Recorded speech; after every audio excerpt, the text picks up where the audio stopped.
নমস্কাৰ আজি হৈছে 18 ডিসেম্বৰ বৃহস্পতিবাৰ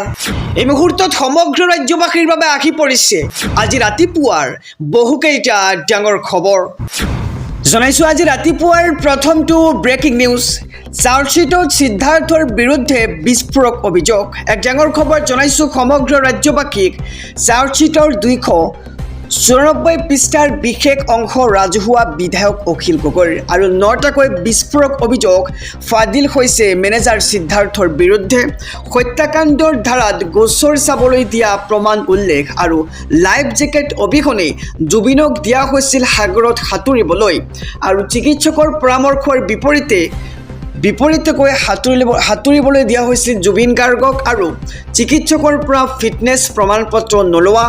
মিৰ্গী ৰোগৰ লক্ষণক গেষ্ট্ৰিকৰ সমস্যা বুলি অৱহেলা কৰা লগতে জুবিনক শেষ কৰিবলৈ পৰিকল্পনা আৰু বিত্তীয় লাভ আদায় কৰা ব্যৱসায় বাণিজ্যত নিজৰ অৰ্থনৈতিক স্বাৰ্থ পূৰণ কৰা জুবিনৰ প্ৰতি দায়িত্ব সঠিকভাৱে পালন নকৰা আৰু বিপদত পৰা জুবিনক সহায় কৰিবলৈ যোৱা লোকক বাধা দিয়া বিপদত পৰা বুলি জানিও বিপদৰ মুখলৈ ঠেলি দিয়া হৈছিল লগতে নিচাগ্ৰস্ত অৱস্থাত জুবিনক সাঁতুৰিবলৈ দিয়া আৰু শৰীৰৰ অংগ সঞ্চালন কৰিবলৈ নোৱাৰাৰ মুহূৰ্তত সাঁতুৰিবলৈ দিয়া হৈছিল জুবিন গাৰ্গক আৰু অখিল গগৈ ৰাজহুৱা কৰা চাৰ্জশিটৰ 294 পৃষ্ঠাত উল্লেখ আছে এইবোৰ তথ্য আৰু চাৰ্জশিটত সিদ্ধাৰ্থৰ বিৰুদ্ধে বিস্ফোৰক অভিযোগ জনাইছো ৰাতিপুৱাৰ আৰু এটি ব্ৰেকিং নিউজ নীতিশ কুমাৰৰ বিৰুদ্ধে প্ৰথমখন এফআইআৰ দাখিল মুছলমানক অপমান কৰি বিপদত পৰিছে বিহাৰৰ মুখ্যমন্ত্ৰী নীতিশ কুমাৰে এক ডাঙৰ খবৰ জনাইছো সমগ্ৰ ৰাজ্যবাসীক নীতিশ কুমাৰৰ বিৰুদ্ধে প্ৰথমখন এফআইআৰ দাখিল কৰা হৈছে মুছলমানৰ ধৰ্মীয় অনুভূতিত আঘাত খানি বিপদত পৰিছে এতিয়া বিহাৰৰ মুখ্যমন্ত্ৰী নীতিশ কুমাৰে সমাজবাদী পাৰ্টিৰ নেত্ৰী সুমায়া ৰাণাই দাখিল কৰিলে এজাহাৰ আৰু কাইজাৰবাগ থানাত দাখিল কৰা হৈছে এজাহাৰ ৰাজহুৱা মঞ্চত অপমানিত হোৱাৰ বাবে লৈছে এই ডাঙৰ সিদ্ধান্ত আৰু চিকিৎসকৰ চাকৰি নকৰাৰ সিদ্ধান্ত চিকিৎসক নুছৰত প্ৰবীণৰ আৰু যিগৰাকী চিকিৎসকক অপমান কৰিছে সেই চিকিৎসকগৰাকী এতিয়া চাকৰি নকৰাৰ সিদ্ধান্ত গ্ৰহণ কৰিছে নুছৰতৰ ভাতৃয়ে জনাইছে এই কথা আৰু চিকিৎসকৰ নিযুক্তি পত্ৰ আনিবলৈ যোৱাৰ সময়ত ঘটিছিল এই ঘটনা আৰু চিএমে এনে অপমান কৰাৰ বাবেই বিহাৰ চৰকাৰৰ অধীনত কাম নকৰাৰ সিদ্ধান্ত আৰু নীতিশ কুমাৰৰ এই কাণ্ডক লৈ তীব্ৰ সমালোচনাৰ সৃষ্টি হৈছে আনফালে পাকিস্তানৰ পৰা নীতিশ কুমাৰক ভাবুকিও আহিছে ক্ষমা নুখুজিলে আক্ৰমণৰ ভাবুকি ইছলামিক কট্টৰপন্থীৰ আৰু ভিডিঅ'ৰ জৰিয়তে ভাবুকি পাকিস্তানীৰ ৰাজহুৱা মঞ্চত মুছলমান যুৱতীৰ হিজাব খুলি বিপদত পৰিছে এতিয়া বিহাৰৰ মুখ্যমন্ত্ৰী নীতিশ কুমাৰে মুছলমান সমাজৰ সন্মুখত নীতিশ কুমাৰক বিনা চৰ্তে ক্ষমা খোজাৰ দাবী জনোৱা হৈছে আৰু ইছলামিক কট্টৰপন্থীৰ টাৰ্গেটত এইবাৰ নীতিশ কুমাৰ ক্ষমা নুখুজিলে ভয়ংকৰ পৰিস্থিতিৰ সন্মুখীন হ'ব লাগিব বুলি ভাবুকি প্ৰদান কৰা হৈছে আৰু এইবাৰ নীতিশ কুমাৰৰ বিৰুদ্ধে প্ৰথমখন এফআইআৰ দাখিল কৰা হৈছে নীতিশ কুমাৰৰ বিৰুদ্ধে প্ৰথমখন এফআইআৰ দাখিল জুবিন হত্যাৰ কোনো তথ্য প্ৰমাণ নাই মুকলি আকাশৰ তললৈ ওলাই আহিব শ্যামকানু মহন্ত সিদ্ধাৰ্থ শৰ্মা আৰু শেখৰজ্যোতি গোস্বামীৰ লগতে অমৃতপ্ৰভা মহন্ত এক বিস্ফোৰক মন্তব্য কৰিছে শিৱসাগৰৰ বিধায়ক অখিল গগৈয়ে ডাঙৰ খবৰ জনাইছো সমগ্ৰ ৰাজ্যবাসীক জুবিন গাৰ্গৰ হত্যাৰ কোনো তথ্য প্ৰমাণ নাই মুকলি আকাশৰ তললৈ ওলাই আহিব শ্যামকানু সিদ্ধাৰ্থ আৰু মুকলি আকাশৰ তললৈ ওলাই আহিব শেখৰজ্যোতি গোস্বামী আৰু অমৃতপ্ৰভা মহন্ত মহাবিস্ফোৰণ বিধায়ক অখিল গগৈৰ আৰু চাৰ্জ ফ্ৰেম হোৱাৰ পিছতে মুকলি আকাশৰ তললৈ ওলাই আহিব প্ৰয়োজনীয় একো তথ্যই নাই এছআইটিৰ চাৰ্জশ্বিটত আৰু হত্যাৰ গোচৰ দিছে কিন্তু প্ৰমাণ কৰিব পৰা নাই তথ্য একোৱেই নাই বিস্ফোৰক মন্তব্য কৰিছে বিধায়ক অখিল গগৈয়ে আৰু ইয়ৰ্ট এম্বুলেন্স হাস্পাতাল হোটেলৰ কোনো মানুহৰ ভাষ্য নাই ঘটনাস্থলী আৰু চিচিটিভিৰ ফুটেজো নানিলে এছআইটি আৰু কেতবৰ বিস্ফোৰক মন্তব্য মৃত্যুদণ্ড যাৱজ্জীৱন কাৰাদণ্ড দিব পৰা তথ্য একোৱেই নাই ছিংগাপুৰত এছআইটিৰ সাফল্য আধা লিটাৰ সাগৰৰ পানী সংগ্ৰহ আৰু মেপ অংকন আৰু এটা ভিডিঅ' নিৰ্মাণ আচল তথ্য এটা সংগ্ৰহ নকৰিলে এছআইটিয়ে আৰক্ষীয়ে দিয়া চাৰ্জশ্বিটখনেই জুবিন গাৰ্গক ন্যায় দিব নোৱাৰে মন্তব্য বিধায়ক অখিল গগৈৰ আৰু আপোনালোকে কমেণ্টত জনাওক যে অখিল গগৈ ডাঙৰীয়াই সঁচা কৈছে নে মিছা কৈছে সঁচাকৈ জুবিন গাৰ্গে ন্যায় পাবনে আপোনালোকে জনাওক জুবিন গাৰ্গে ন্যায় পাব নে নাপায় জুবিন গাৰ্গৰ হত্যাৰ নাই কোনো তথ্য প্ৰমাণ মুকলি আকাশৰ তললৈ ওলাই আহিব শ্যামকণু মহন্ত সিদ্ধাৰ্থ শৰ্মা মুকলি আকাশৰ তললৈ ওলাই আহিব শেখৰজ্যোতি গোস্বামী আৰু অমৃতপ্ৰভা মহন্ত মহাবিস্ফোৰণ এবাৰ বিধায়ক অখিল গগৈৰ জনাইছোঁ আৰু এটি ব্ৰেকিং নিউজ ডাঙৰ খবৰ জুবিন গাৰ্গৰ হত্যাৰ গোচৰক লৈ আহি পৰিছে বিগ আপডেট 22 ডিচেম্বৰত সত্ৰ আদালতত হাজিৰ হ'ব লাগিব 7 অভিযুক্ত এক ডাঙৰ খবৰ জনাইছোঁ সমগ্ৰ ৰাজ্যবাসীক জুবিন গাৰ্গৰ হত্যাৰ গোচৰক লৈ বিগ আপডেট CJM আদালতে গোচৰটোৰ বিচাৰৰ বাবে প্ৰেৰণ কৰিলে সত্ৰ আদালতলৈ আৰু সকলো অভিযুক্তক 22 ডিচেম্বৰত সত্ৰ আদালতত হাজিৰ হোৱাৰ নিৰ্দেশ আৰু 22 ডিচেম্বৰত সত্ৰ ন্যায়াধীশ আদালতত গোচৰটোৰ হ'ব পৰৱৰ্তী শুনানি আৰু মঙলবাৰে মুখ্য ন্যায়িক দণ্ডাধীশৰ আদালতত ভাৰ্চুৱেলি হৈছিল শুনানি আইন শৃংখলাজনিত কাৰণতে সিদ্ধান্ত লোৱা হৈছিল ভাৰ্চুৱেলি শুনানিৰ আৰু বাক্সাৰ নিকাচি কাৰাগাৰ হাফলং কাৰাগাৰত বন্দী হৈ আছে 7 অভিযুক্ত ইফালে চাৰ্জশ্বিটত থকা ইটোৰ পিছত সিটো বিস্ফোৰক তথ্য পোহৰলৈ আহিছে আৰু বছৰি 3 কোটি টকা উপাৰ্জন কৰা জুবিনৰ দুটা একাউণ্টত আছিল মাত্ৰ 10 লাখ টকা আৰু মেনেজাৰ সিদ্ধাৰ্থৰ পৰা বিহুৰ টকাৰ হিচাপ বিচৰাটোৱে কাল হ'ল জুবিন গাৰ্গৰ বাবে আৰু 12 অক্টোবৰত মেনেজাৰ সিদ্ধাৰ্থ শৰ্মাৰ পৰা হিচাপ লোৱাৰ কথা আছিল জুবিনে আৰু পৰিকল্পনা অনুসৰি 19 ছেপ্টেম্বৰত হত্যা কৰা হ'ল নেকি জুবিন গাৰ্গক তাক লৈ এতিয়া সৰ্বত্ৰে প্ৰশ্ন উত্থাপিত হৈছে আৰু জুবিন গাৰ্গৰ হত্যাৰ গোচৰক লৈ আহি পৰিছে বিগ আপডেট জনাইছোঁ খবৰ SB অসম মিডিয়াৰ সমূহ দৰ্শকক CJM আদালতে গোচৰটোৰ বিচাৰৰ বাবে প্ৰেৰণ কৰিলে সত্ৰ আদালতলৈ আৰু সকলো অভিযুক্তক 22 ডিচেম্বৰত সত্ৰ আদালতত হাজিৰ হোৱাৰ নিৰ্দেশ জনাইছোঁ ৰাজনৈতিক প্ৰেক্ষাপটৰ এটি ডাঙৰ খবৰ বিজেপিৰ DNAত সোমাই আছে ভোট চুৰি কাৰ্য গাদী গ'লে বাহাদুৰি নাইকিয়া হৈ যাব মোদী আৰু অমিত শ্বাহৰ এক ডাঙৰ খবৰ জনাইছোঁ ৰাজনৈতিক প্ৰেক্ষাপটৰ বিজেপিৰ DNAত সোমাই আছে চুৰি কাৰ্য বিজেপিয়ে দেশৰ ধন চুৰি কৰে মাটিৰ পৰা আৰম্ভ কৰি সংস্থা বিষয়া চুৰিলৈকে বিজেপি জড়িত আৰু চাকৰিৰ পৰা আৰম্ভ কৰি চৰকাৰ চুৰিলৈকে বিজেপি জড়িত হৈ আছে নিৰ্বাচনৰ পৰা ভোট চুৰিলৈকে বিজেপি জড়িত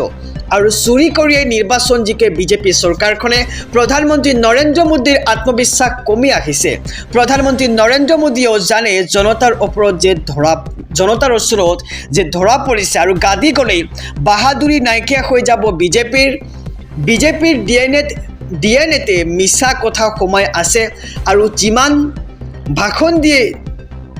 ভাষণ দিয়ে দি থাকক মোদী আৰু অমিত শ্বাহে কিন্তু এদিন সত্যই জিকিব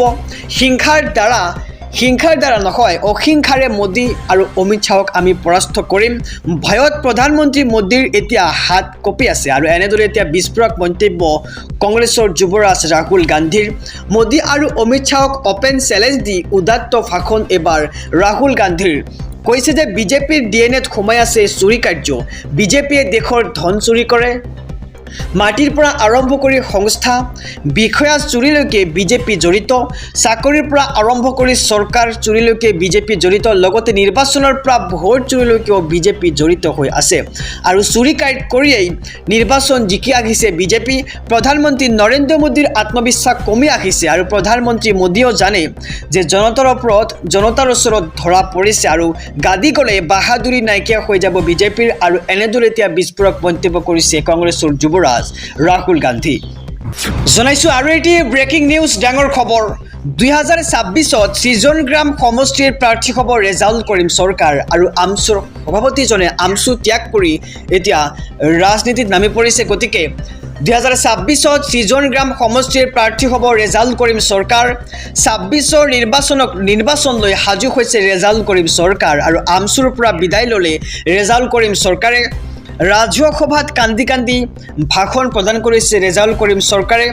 উচপি উঠিল আমচুৰ সভাপতি ৰেজাউল কৰিম চৰকাৰে আৰু মোৰ শেষ বিন্দু তেজ থকালৈকে সংখ্যালঘুৰ হৈ যুঁজ দিম আমচু মোৰ তেজত আছে আৰু সংখ্যালঘুৰ ওচৰত মই চিৰঋণী হৈ থাকিম 30 ডিচেম্বৰত ল'ব আনুষ্ঠানিক বিদায় আৰু বঙাইগাঁৱৰ বালাপাৰাত হ'ব বিদায় সভা ৰিজাল্ট কৰিম চৰকাৰ যোগদান কৰিব AIUDF দলত আৰু ৰাজহুৱা সভাত এইদৰে উচপি উঠে আমচু নেতাগৰাকী আৰু 2026ত সৃজনগ্ৰাম সমষ্টিৰ প্ৰাৰ্থী হ'ব ৰিজাল্ট কৰিম চৰকাৰ 26ৰ নিৰ্বাচনলৈ সাজু হৈছে ৰিজাল্ট কৰিম চৰকাৰ আমচুৰ পৰা বিদায় ল'লে ৰিজাল্ট কৰিম চৰকাৰে আৰু 2026ত সৃজনগ্ৰাম সমষ্টিৰ প্ৰাৰ্থী হ'ব ৰিজাল্ট কৰিম চৰকাৰ জনাইছো সন্ধিয়াৰ আৰু এটি ব্ৰেকিং নিউজ শ্যামগুৰু মহন্ত সিদ্ধাৰ্থ শৰ্মা শেখৰজ্যোতি গোস্বামী আৰু অমৃত প্ৰভাৰ কি শাস্তি হ'ব মৃত্যুদণ্ড নে যাৱজ্জীৱন কাৰাদণ্ড এক ডাঙৰ খবৰ জনাইছো সমগ্ৰ ৰাজ্যবাসীক শ্যামকানু সিদ্ধাৰ্থ শেখৰ আৰু অমৃত প্ৰভাৰ কি শাস্তি হ'ব মৃত্যুদণ্ড নে যাৱজ্জীৱন কাৰাদণ্ড SITৰ চাৰ্জশ্বিটক লৈ বিস্ফোৰক মন্তব্য শিৱসাগৰৰ বিধায়ক অখিল গগৈৰ আৰু SITৰ চাৰ্জশ্বিটৰ মূল ৰিপৰ্ট 305 পৃষ্ঠাৰহে মূল কথাখিনি 292 পৃষ্ঠাৰ পৰা 305 পৃষ্ঠালৈহে আছে মাত্ৰ 6টা পৃষ্ঠাতহে অভিযুক্ত কেইটাৰ কথা লিখা আছে আৰু অখিল গগৈৰ হাতত জুবিন গাৰ্গৰ চাৰ্জশ্বিট জুবিন গাৰ্গৰ SITৰ চাৰ্জশ্বিটক জাবৰ আখ্যা দিলে এইবাৰ অখিল গগৈয়ে আৰু SITৰ চাৰ্জশ্বিটত একোডাল নাই 2026ৰ নিৰ্বাচনক টাৰ্গেট কৰি চাৰ্জশ্বিট বনোৱা হৈছে আৰু SITৰ চাৰ্জশ্বিটে জুবিন গাৰ্গক কেতিয়াও ন্যায় নিদিয়ে আৰু দিব নোৱাৰে SITৰ চাৰ্জশ্বিটৰ A to Z বৰ্ণনা দিলে অখিল গগৈয়ে প্ৰয়োজনীয় একো তথ্যই নাই জুবিন গাৰ্গৰ চাৰ্জশ্বিটত আৰু হত্যাৰ গোচৰ দিছে কিন্তু প্ৰমাণ কৰিব পৰা নাই তথ্য একোৱেই নাই কেতবাৰ বিস্ফোৰক মন্তব্য ইয়ৰ্ট এম্বুলেন্স হাস্পাতালৰ কোনো মানুহৰ ভাষ্য নাই চাৰ্জশ্বিটত শ্যামকানু সিদ্ধাৰ্থ শেখৰ আৰু অমৃত প্ৰভাৰ শাস্তি কি হ'ব মৃত্যুদণ্ড নে যাৱজ্জীৱন কাৰাদণ্ড SITৰ চাৰ্জশ্বিটক লৈ বিস্ফোৰক মন্তব্য অখিল গগৈৰ জনাইছো আৰু এটি ব্ৰেকিং নিউজ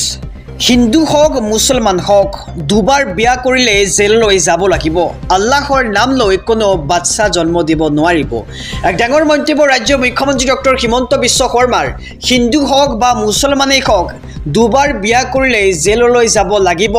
কোনেও দুবাৰ বিয়া নাপাতিব অন্যথা দুবাৰ বিয়া পাতিলে যাব লাগিব জেললৈ আৰু 7 বছৰ জেলত থাকিব লাগিব কাকো ৰেহাই নিদিও বিস্ফোৰক মন্তব্য মুখ্যমন্ত্ৰী ডক্টৰ হিমন্ত বিশ্ব শৰ্মাৰ আৰু আল্লাহে বাচ্চা জন্ম নিদিয়ে স্বামী পত্নীৰ সন্মতিতহে বাচ্চা জন্ম হয় আৰু বাচ্চা বেছিকৈ কোনেও জন্ম নিদিব 4টা বাচ্চা কোনেও জন্ম নিদিব 3টা বাচ্চাই জন্ম দিয়ক আৰু আল্লাহৰ নাম লৈ কোনেও বাচ্চা জন্ম নিদিব যিমানে বেছি বাচ্চা হ'ব স্কুল নাযাব কলেজত নাযাব আৰু কম বাচ্চা থাকিলেই ডাক্তৰ আৰু ইঞ্জিনিয়াৰ কৰিব পাৰিব উদাত্ত ভাষৰ মুখ্যমন্ত্ৰী ডক্টৰ হিমন্ত বিশ্ব শৰ্মাৰ কৈছে যে কোনেও দুবাৰ বিয়া নাপাতিব দুবাৰ বিয়া পাতিলেই জেল পৰ্যন্ত যাব লাগিব লগতে জৰিমনা বিহিব লাগিব হিন্দু হওক বা মুছলমানেই হওক দুবাৰ বিয়া কৰিলেই জেললৈ যাব লাগিব কোনেও দুবাৰ বিয়া নাপাতিব অন্যথা দুবাৰ বিয়া পাতিলে যাব লাগিব জেললৈ আৰু 7 বছৰৰ জেলত থাকিব লাগিব কাকো ৰেহাই দিয়া নহ'ব জনাইছো আৰু এটি ব্ৰেকিং নিউজ ৰাজপথলৈ গাড়ী উলিয়াওঁতে 100 বাৰ চিন্তা কৰক যিকোনো মুহূৰ্ততে খালী হ'ব পাৰে আপোনাৰ পকেট কিয় কৈছো জনাইছো সবিস্তাৰে খবৰ নৱবৰ্ষৰ বনভোজৰ বতৰত ৰাজপথলৈ গাড়ী উলিয়াওঁতে আপুনি সাৱধান হওক ঘৰৰ পৰা বাহন উলিওৱাৰ পৰিৱৰ্তে 100 বাৰ চিন্তা কৰক আপুনি যিকোনো মুহূৰ্তত খালী হ'ব পাৰে আপোনাৰ পকেট বনভোজ নৱবৰ্ষৰ বতৰত মানি চলক 5টাকৈ নিয়ম নামানিলে বিঘা হ'ব 1000 টকা জৰিমনা সুৰাপান কৰি গাড়ী চলালেই বিপদ অনিবাৰ্য আৰু ব্ৰেথ এনালাইজাৰ লৈ ৰাজপথত যান-বাহন আৰক্ষী সিট বেল্ট পৰিধান নকৰা চালক আৰক্ষীৰ বিৰুদ্ধে চলিব অভিযান আৰু দ্ৰুতগতিত বাহন চলাই ৰাজপথত সন্ত্ৰাস সৃষ্টি কৰা নিষিদ্ধ দুচকীয়া বাহনৰ চালক আৰক্ষীয়ে হেলমেট নিপিন্ধিলেও ভৰিব লাগিব জৰিমনা নৱবৰ্ষৰ বনভোজৰ বতৰত ৰাজপথলৈ গাড়ী উলিয়াওঁতে আপুনি সাৱধান হওক ঘৰৰ পৰা বাহন উলিওৱাৰ পৰিৱৰ্তে 100 বাৰ আপুনি চিন্তা কৰি চাওক